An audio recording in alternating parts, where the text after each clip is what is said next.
तस्वीरें हम आपको दिखा रहे हैं अंतिम विदाई स्वर्गीय पूनम चंद यादव की। मुख्यमंत्री डॉक्टर मोहन यादव के पिता जो अब अपने अंतिम सफर पर हैं। ये सफर जो इस मृत्युलोक से उन्हें स्वर्गलोक की ओर ले जाएगा। ये वो अंतिम सफर जो हर किसी के जीवन में आना है और इसी को अंतिम सत्य कहा जाता है सनातन में। और यही सद्गति सबकी हो, मोक्ष की कामना करने वाले सनातन में जो बातें इसके बारे में कही गई हैं, ये कुछ कुछ वैसा ही है। शतायु होना और एक ऐसे परिवार का मुखिया होना जिसमें उनका पुत्र उनका आज्ञाकारी रहा, उनके द्वारा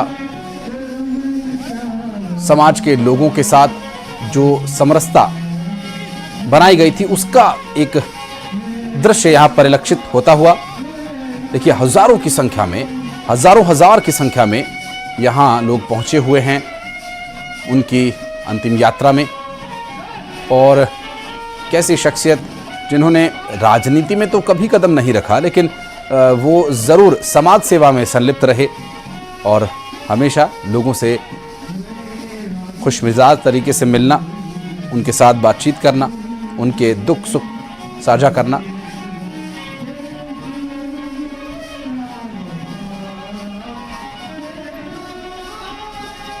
और पुष्प वर्षा लगातार हो रही है स्वर्गीय पूनम चंद यादव के अंतिम संस्कार के लिए, अंत्येष्टि के लिए उनके पार्थिव शरीर को ले जाया जा रहा है। और मिथिलेश हमारे सहयोगी इस वक्त हमारे साथ जुड़ गए, बात करेंगे उनसे। मिथिलेश, अभी जो अंतिम यात्रा है वो कहाँ तक पहुंची है और अंत्येष्टि की जो क्रिया है वो कितनी देर में हो सकती है? देखिए, इस वक्त मैं भूखी माता मंदिर के ठीक पास में मौजूद हूं और यहीं पर अंतिम संस्कार किया जाएगा। छिपरा तट पर ये घाट बना हुआ है जहां पर इस वक्त मैं मौजूद हूं और लगभग आधे घंटे का और वक्त लगेगा यहां तक पार्थिव शरीर को पहुंचने में, क्योंकि हज़ारों की संख्या में लोग मौजूद हैं अंतिम यात्रा में, अंतिम सफ़र में। हर कोई बाबूजी का दर्शन करना चाहता, लोग यहाँ उन्हें बाबूजी कहते थे।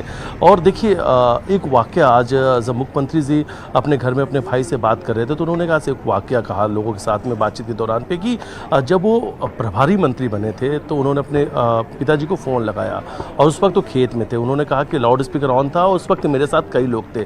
तो मैंने कहा कि मैं प्रभारी मंत्री बन गया हूँ। तो उन्होंने कहा कि ठीक है, प्रभारी मंत्री बन गए हो, जनता की सेवा करना है, लेकिन इस वक्त मैं खेत में हूँ और सोयाबीन की बुआई कर रहा हूँ और ये मेरे लिए बहुत ज़रूरी है, तो मैं बाद में बात करूँगा। तो बोले बाबूजी मैं मिलने आ रहा हूँ। बोले मैं अभी खेत में हूँ और खेत का काम करके आऊँगा। तो उन्होंने कहा ये हमने अपने बाबूजी से सीखा, यानी अपने पिताजी से सीखा है कि जो काम है वो सबसे पहले जरूरी होता, सर्वोपरि होता और उन्हीं से संघर्षों के बीच में काम कैसे करना है, जिंदगी कैसे जीना